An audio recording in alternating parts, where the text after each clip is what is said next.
Okay, so how to sound like sunset music. So the first thing you want to do is open up Free Loops. I do use Free Loop Studio, so you can't sound like me, you know, if you don't use Free Loop Studio. So, you know, that's kind of what you have to do. Then the next thing, loaded up the project, and you also want to color code everything. So this is the finished project. But what you first want to do is first want to get like your four chords. Um,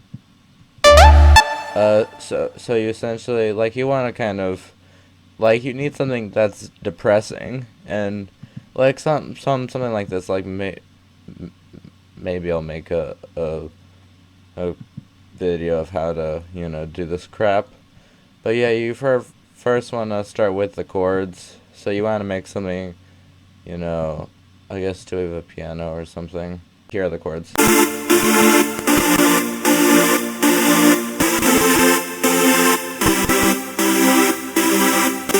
Yep, the CPU's dying. Okay.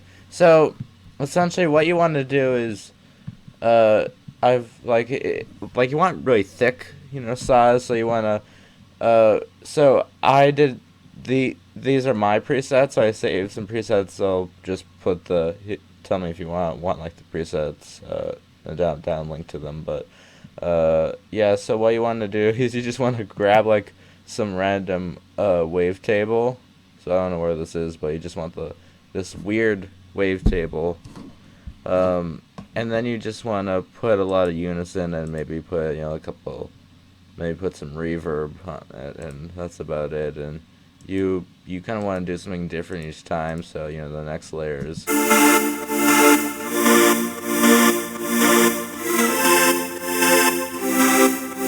So this chord is a bit more complex, there are just a bunch of saws, and just I just pick random wavetables that sound cool. So this is essentially like I kind of sidechained it.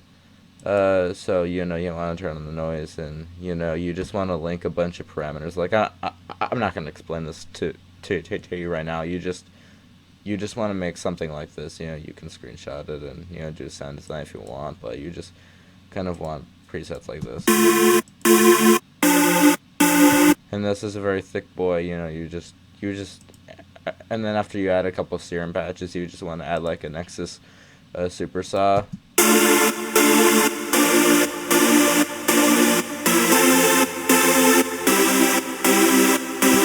And then pitch it up an octave from your chord, so that way it will sound even thicker.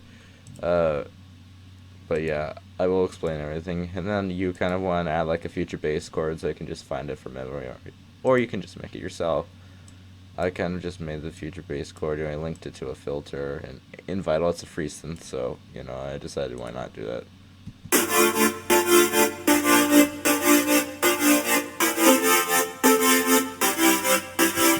Anyway, but yeah, if you do it all right, then your chords should sound like this.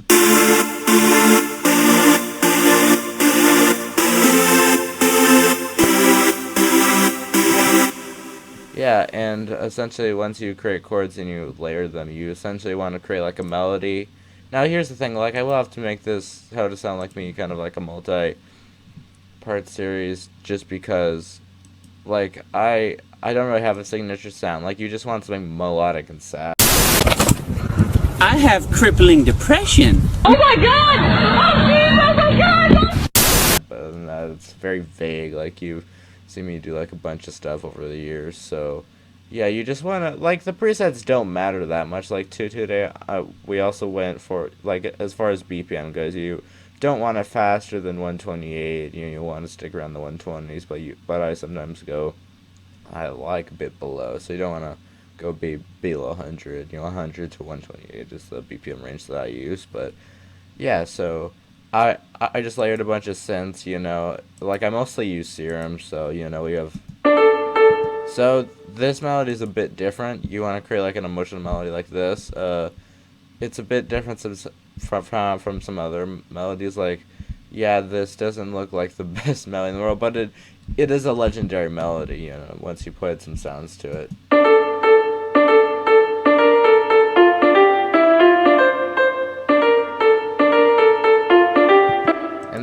once you put like a couple synths, like like I use Vandalism presets, but you can use about anything. Yeah, it doesn't matter as long as it sounds a bit melodic, and as long as like the melody is the important part, not the synths. To yell. No need to have a riot. Shut your eyes. Take a deep breath. Oh, you've gone all quiet. Nice. You just want to pick something. If you just use a bunch of random sounds, like then you'll make a good track, and the melody essentially, I don't know how I make these, but it sounds like this.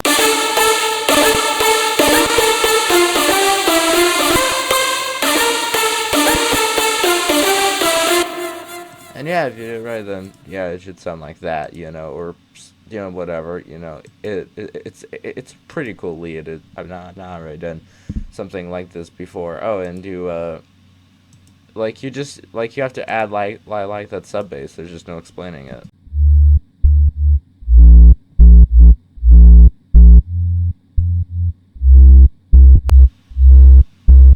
And you kind of just want to paste the sub bass throughout the entirety of the track. I'm not gonna notice it. Oh, and I should probably talk about processing. Okay, so the processing on the sub, throughout the track number 4, and you essentially want to cut out the highs. You want to just make sure that it's mono by using this plugin. You can also use the Maximus. Oh, what? Like on every sound.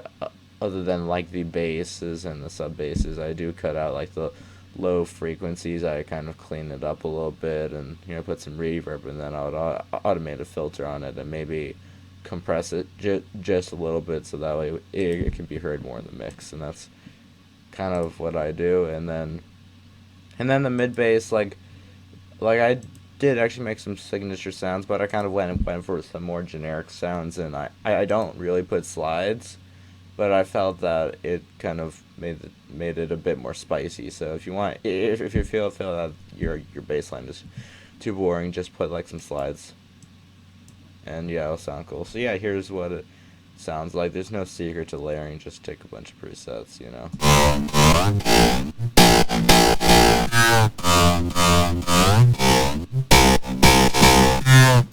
And I essentially just distorted it and sidechained it, so nothing too much there. So as far as the drum beat goes, you essentially just want to you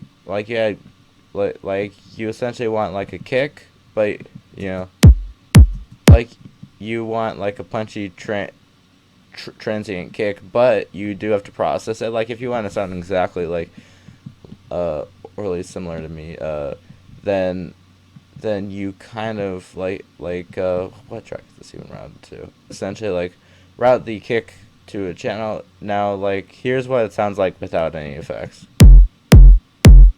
So you like no matter even if you find a really clean kick, you still do need to add some effects. So I essentially cut it at 60 hertz, just because some of the frequencies are a bit like you kind of want to clean it up a bit, so the CQ just makes it essentially a bit cleaner. And yes, I am explaining everything and I kind of just compressed it a little bit and kind of made it like I put the signal to just dry. This if this mixing doesn't make sense, just do it even if it does make sense. I don't know what to tell you really. So yeah, that's essentially what you want to do, and then you should, if you do it right, then you should get something like this.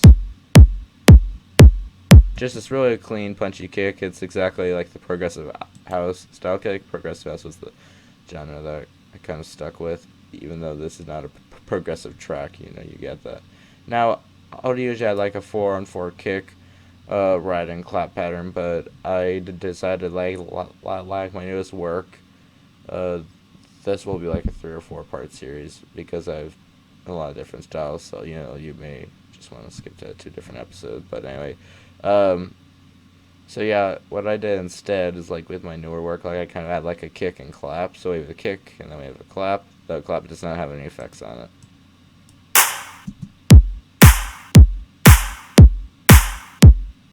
And now to make it even spicier, like I kind of kept like the listener interested by kind of adding like just a kind of very simple hat loop. Halfway through the drop, we increase the energy even more by playing like some loops, some more intense loops. It's essentially just a future house drum beat, but anyway, you want to add a lot of automations, and yeah, and then you kind of want to make a build up. There's no other way to explain this other than just add some risers and add that filter cutoff automation for the lead, obviously.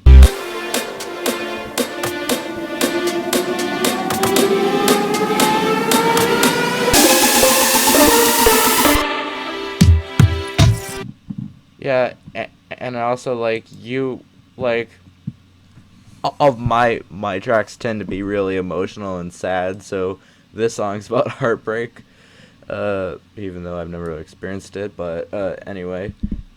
So I added like some like I copy and pasted my chords into like a string synth. So not a string synth, but I put them into some strings. These are, I don't have an actual instrument, so we just use Kontakt, just because they have really realistic strings and.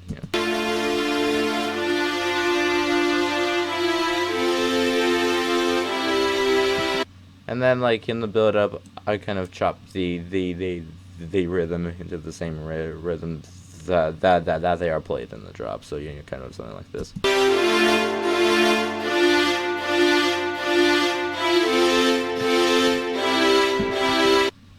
And then, of course, like I've used this in like all of the tracks, since like 1 year ago. This, you have to add the respace if you're going to sound like me, no doubt.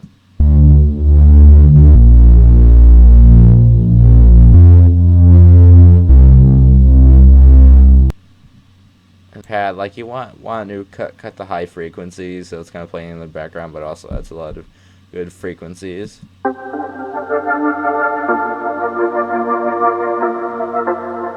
So it doesn't really matter like what kind of sound. Like I'll usually go for more kind of melodic, like pads, kind of more like the deeper ones. But I just kind of use this one, sounding kind of wobbly and cool. So it doesn't really matter what kind of style pad, as long as you it sounds melodic and you cut the high frequencies and also the low frequencies 100 times more epic. And that's what I call epic. And then you also want to add like some ambience, like usually I would add like rain or something, but I just added, since this song is in F minor, I just put some like some square ambience. I just made it using CRM. I'll make a video in the future about sound design and how to do that. But yeah, then since it was too loud and I was hearing it too much, I essentially just automated reverb and some volume and the dry level too. But put a piano.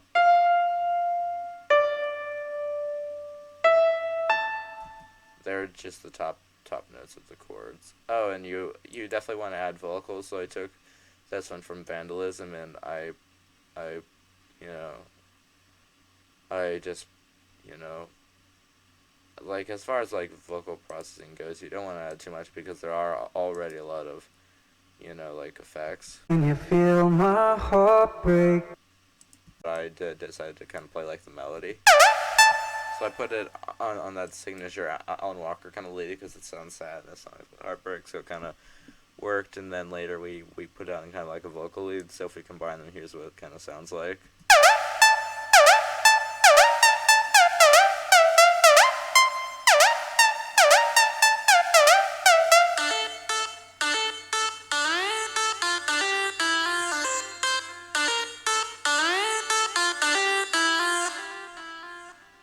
And then of course we kind of add like some more kind of housey synth sounds,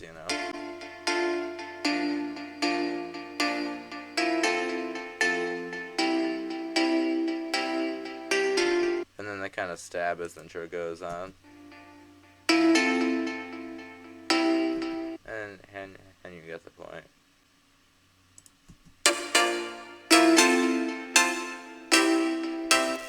Anyway, you get the point. Make sure that it's like at the target loudness, and I saved it as, you know, like a preset, you know. So, and then you just put a bunch of random, you know, masters for this is making a bit cleaner, or this preset is telling me that it's cleaner, and then yeah, you just want to automate the volume on the drop, so that way it goes away at the last moment, so that way they drop will sound more impactful, and yeah, that, and then you put this on just to make sure that you're that the track does not sound like dookie before you export it. So anyway, and yeah, that's essentially it. Let's hear this final track right, you know, now.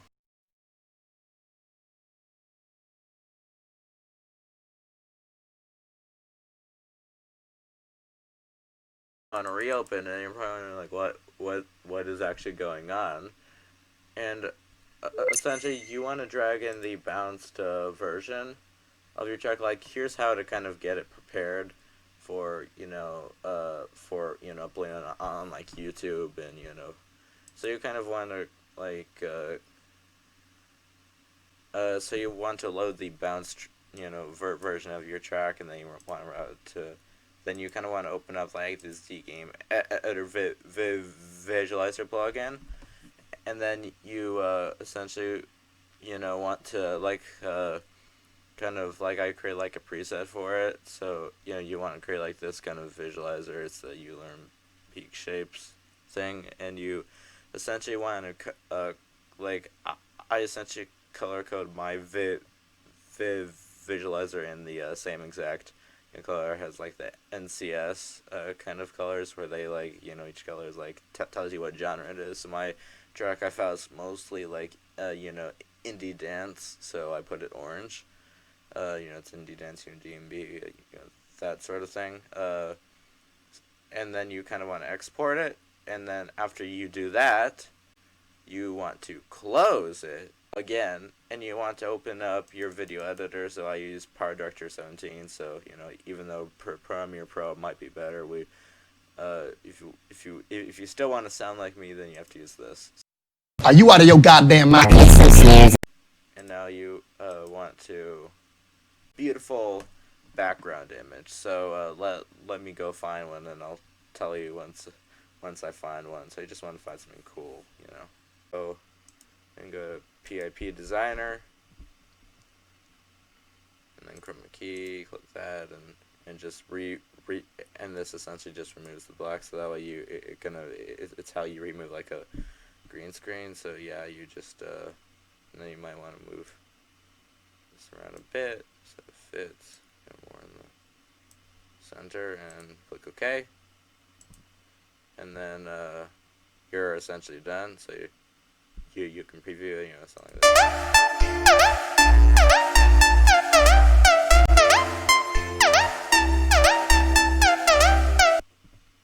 And yeah, you want to do this, and I also added a counter melody in my track, and then you want to add like some effects, you know, just make it a bit spicier. You know, you can add like some,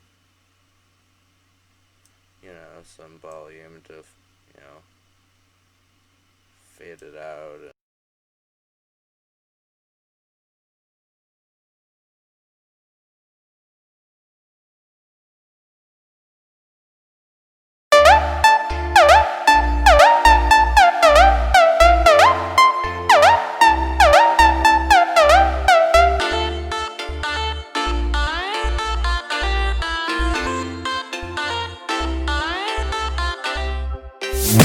Can you feel my heart break, babe? Been waiting on your call all day. Do you think we can fix this mess? 'Cause it feels like you're fading away. And I know that I haven't been the man you need, but I promise that I will change. Just don't go